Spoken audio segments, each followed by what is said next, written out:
দুর্গাপূজা মানে যেমন একদিকে উমার আরাধনা, তেমনি প্যান্ডেল হপিং আর দুর্গাপূজার সঙ্গে মিশে রয়েছে নতুন পোশাকের গন্ধ। নতুন পোশাক ছাড়া দুর্গাপুজো এক কথায় বলা যায় অসম্ভব। আর দুর্গাপূজার সঙ্গে আরেকটা যেটা জড়িয়ে রয়েছে সেটা হচ্ছে শারদ সংখ্যা।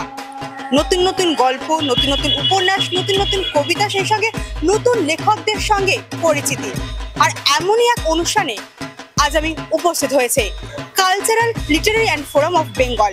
তাদের 3 বছরের পথ চলায় প্রথমবার শারদ সংখ্যা প্রদেশ উদ্বোধন করতে চলেছে। আর সেই অনুষ্ঠানেই রয়েছে বিশিষ্ট অতিথিরাও। তাদের সঙ্গে একে একে কথা বলবো, জানার চেষ্টা করব তাদের পুজোয় কি পরিকল্পনা এবার।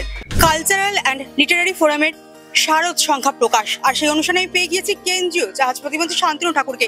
তাদের এই যে একটা শারদ সংখ্যা, এই পুজোর সঙ্গে একটা শারদ সংখ্যা মানে নতুন নতুন গল্প, নতুন নতুন লেখকদের সঙ্গে পরিচিতি, কতটা ভালোবাসেন এই সাহিত্য চর্চা, কতটা করা হয়? খুব ভালোবাসি, খুব ভালোবাসি, গান করতে ভালোবাসি, লিখতে ভালোবাসি, পড়তে ভালোবাসি। ইভেন অনেক লেখকের লেখাগুলো আমরা দেখেছি, এর মধ্যে যারা দিয়েছেন তারা অ্যাকচুয়ালি সবাই আনসার্ন। এই যে সংস্থা কালচারাল লিটারেচার ফোরামের পক্ষ থেকে এদেরকে তুলে ধরে এদেরকে রাইজ আপ করানো এবং এদেরকে একটা ফেমের জায়গাতে নিয়ে আসা, আমি মনে করি যে বাংলায় এটা একটা বড় উদ্যোগ হচ্ছে। কেননা পলিটিক্সের কারণে প্রকৃত গ্রাম্য যারা শিল্পী আছে, যাদের হাইলাইট হওয়া উচিত, তারা আনসাং হয়ে রয়েছে। এদেরকে তুলে আনা মানে একটা বড় কাজ। বাংলার কালচারকে শেষ করতে দেওয়া যাবে না রাজনীতির কারণে। তাই এই উদ্যোগকে আমি সাধুবাদ জানাই এবং সর্বসমর্থন আমার আছে। বারবার আমরা বাংলায় দেখেছি যে শিল্পের ওপর, সিনেমার ওপর, থিয়েটারের ওপর একটা শাসকের কোপ চলে আসছে। এই রাজনীতিক ভেদাভেদটা কেন হচ্ছে? এটা তো স্বাভাবিক ব্যাপার, সবাই সবার কন্ট্রোলে রাখতে চাইবে।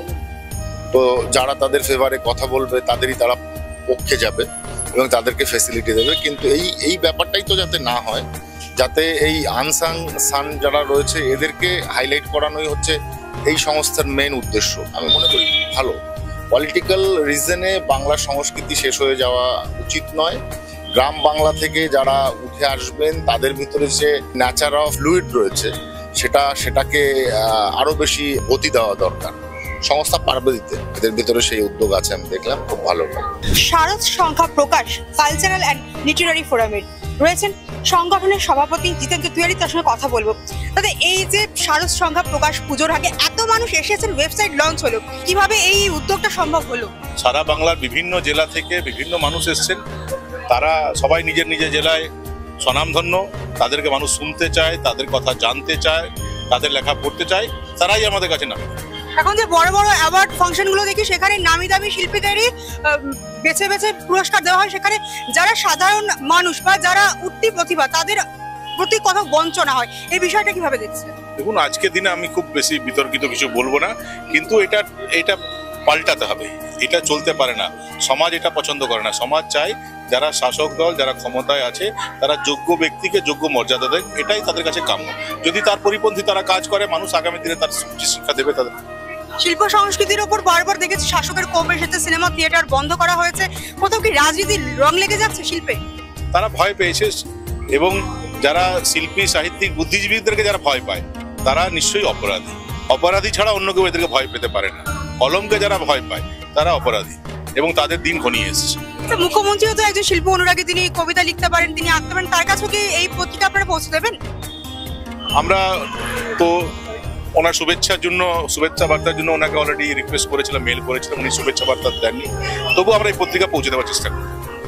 বাংলায় কোথাও একটা, যারা বাংলা ভাষী, একটা হিন্দি ভাষী, একটা কোথাও তকমা লেগে যাচ্ছে। এই যে ভাষাগত বিভেদ, ঐতিহ্যগত বিভেদ, এটা কিভাবে দেখেন? না, যারা প্রকৃত বাঙালি তারা এসব করে না। মুষ্টিমেয় কয়েকটা ব্যক্তি আছে যাদের অন্যান্য কোনো পরিচয় নেই, তারা এগুলো করে সমাজে বিভাজন করে নিজের লাইমলাইটে আসতে চায়। দেখুন না, অতীতে কোনোদিন এটা হয়েছে কি? বিহার তো আগে বাংলারই পার্ট ছিল, কলকাতা তো আগে দেশের ক্যাপিটাল ছিল। তো এইভাবে কি বিচ্ছিন্নভাবে মানুষকে বিভাজন করা পশ্চিমবঙ্গে এটা সফল হবে না। কিছু ব্যক্তি চেষ্টা করছেন নিশ্চয়ই, শাসক দল তাদেরকে সমর্থন করছে, কিন্তু আলটিমেটলি তারা ফেল করবে।